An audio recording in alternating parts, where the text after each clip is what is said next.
Hi everyone, Kelly here.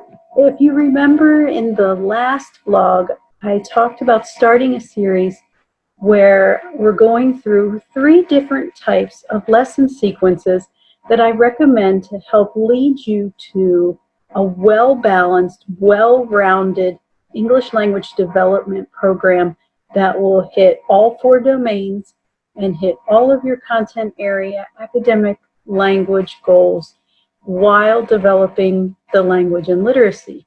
So 3 really high-powered lesson sequences. So today we're starting with a collaborative literacy lesson sequence. Sometimes we call it whole to part, sometimes we call it early literacy. It all means the same thing. We are working with students and having them collaborate with each other, and we're starting with a more whole language type approach where we begin with building oral language and then develop the reading and writing based on that foundation. Today, we're covering just the day 1 of the lesson sequence. Could be 2 days, but usually just 1 day. For beginning English speakers, you could spend more time on this phase. For more advanced English speakers, you'd move through the vocabulary more quickly and then spend more time on the literacy side, so you get an idea. So let's jump in. I'll explain to you what happens on day 1, 2 of a collaborative literacy sequence, and then I'll be back again 2 weeks from now to go into the sentence and discourse.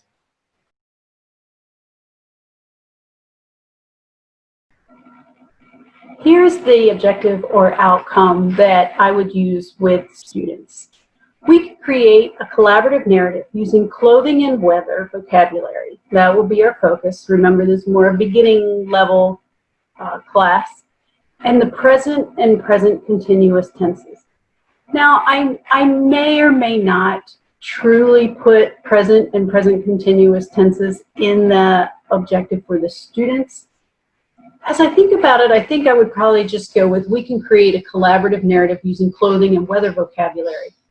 In my mind, I know we're going to be working on present and present continuous, but I'm not sure at the primary grade level, beginning English proficiency, that they really need to have that language right now. Now, what I would do that I'm not going to go all through today would be a process called messy objective with our students. And in the messy objective strategy, what we do is break down that outcome. And I would go through and say, we can create. What does create mean? And we use our thinking verb icons and definitions for consistency across the board. So they should recognize that. They've seen it before. What does create mean? Create means we're going to make something new. We're going to build something. We're going to create something. A collaborative narrative. What does collaborative mean? And we go through the whole objective and we mark it up and make it messy, as we call it, by whether it's chart paper or on your computer screen, however it is you're teaching right now. We mark it all up, and then that becomes kind of an anchor chart in itself. You can go to the English Learner Portal website, and I have videos of modeling that whole process that you can watch as well. So in our 5-day lesson sequence plan with this kind of collaborative writing or early literacy, I love to start with an image of some kind. And the image is really what drives your context. So if you're looking for something science related, or if you want to direct the conversation around something historical, or it might be, we're talking about math today, language of math.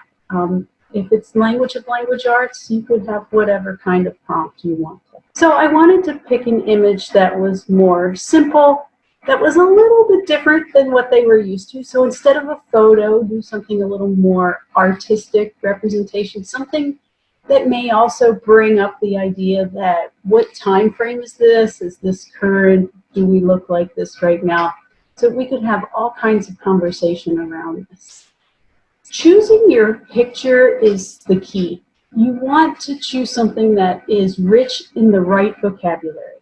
that is going to prompt students to give you the vocabulary you are looking for and what you want to have in their writing in the end. That's the important part of the planning process. You are thinking ahead of what do I want in their writing, what vocabulary, what structures do I want to see in that narrative, and we're going to start building those in right now by building up our word bank. So day one, first step, is selecting your photo, getting them excited about this photo or piece of art, and just getting them to notice it. One strategy we use for that is I see, I think, I wonder. So for 2 minutes, class, let's just talk about what do you see? I see, and if they need the visual prompt, I always recommend putting the text up because it will reinforce the reading skills, the sight words with the oral language. It can never hurt to have students looking at the language while they're speaking the language. Things to think about in this part of the lesson planning are prioritizing your words. Right? Students can only remember so many words at a time. So think about what words do you just want them to be familiar with and what words do you really want them to master, because remember, we're trying to move them up this language development continuum, and they will need more and more specific, technical, rich vocabulary to be able to move up that continuum. So you're talking about how you're prioritizing the words.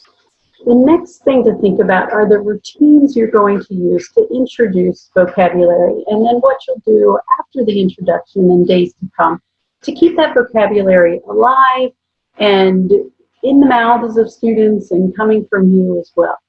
So when you think about the routines, think about how much processing power it takes an English learner to hear the English, think about what that means, probably still doing a lot of translating into Spanish, making connections, and then bringing it back into English to say what they want to say. It takes a lot of time and energy to go through that process for every word that you're presenting. So the more and more you use routines, whether it be for introducing vocabulary or for your day-to-day getting your materials or starting a new unit of routines for how we do partner talk. Routines are wonderful because students learn what you want, they know what to do as you get started, and they use less brain power for following directions and more brain power for processing language and content. Think about your strategies to then keep those words alive once you introduce them. Some ideas for that are, there are a lot of little vocabulary games that they can keep practicing, whether it be matching, or we've seen things, headbands, Kahoots or Quizlets, or all kinds of things you can do to keep practicing that vocabulary. But also make sure you're really focusing on practicing their vocabulary in context. So when we are partner talk, one of the things you'll hear me say all the time in a model lesson, in a classroom with students or online with students, is when you are talking to your partner, I want to hear you use the words in our word bank. I want to hear things like cold, shiver, winter, skating, sled. I want to hear those words. So remember to look back at our word bank when you are talking with your partner. So now coming back to our frosty morning, we're lowering this down to a more beginner level. So bringing the language down to some basic nouns and verbs. The water cycle a little bit higher level right now. So let's come back to a beginner level. And we start this conversation. I will usually start with I see, just because that gets it going. Tell me some things you see. Now, whether I'm doing this in person or on chart paper, so if I'm in a classroom, I'll often put the image up on the screen, and then I'll use chart paper to be recording. I see snow, I see ice, it looks cold, wet, windy, gray, frosty.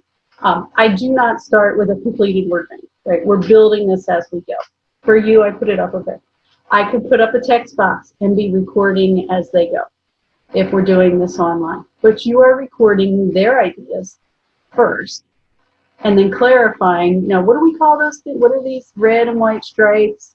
Not their shoes, but what is that? And you can point to it, like, look, what are these called? And you can start directing students to add to the word bank if you notice they're missing some key things. Now, depending on the levels of your students and what they come up with, you might, press it to get a little bit higher vocabulary. I added shiver, Frosty's in the title, so I wanted to make sure we addressed that. You can come up with, you might have slide or glide or, just something a little different if your students are ready for a higher level. But this part is super easy to differentiate based on who's in front of you. What I don't want you to do is go into this totally blind and just take whatever students give. I want you to really think ahead of time to have your list and kind of be mentally checking off as they use the words on your list, and then you add in what they missed. And they think it's their idea, and it's brilliant. It works fabulously. So day one, we're spending a lot of time just talking about context, talking about this picture.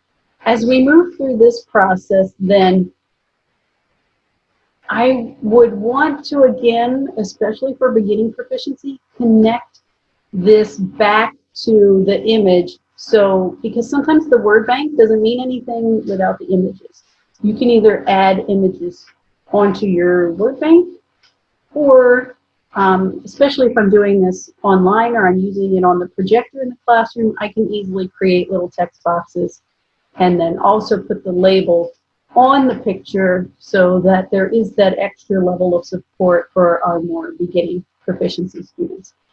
And even our students who are more fluent in oral language, it helps make the oral language literacy connection for them, and they can go back and pick out items without asking a lot of questions moving forward. Okay, now we have our foundation built. We spent a whole class period. I'm thinking most of us would meet with students 20, 30, 40 minutes. And that would be a very rich discussion that ends up with a little touch in literacy, but more you're doing the writing, but they're doing the reading back of the words and the phrases.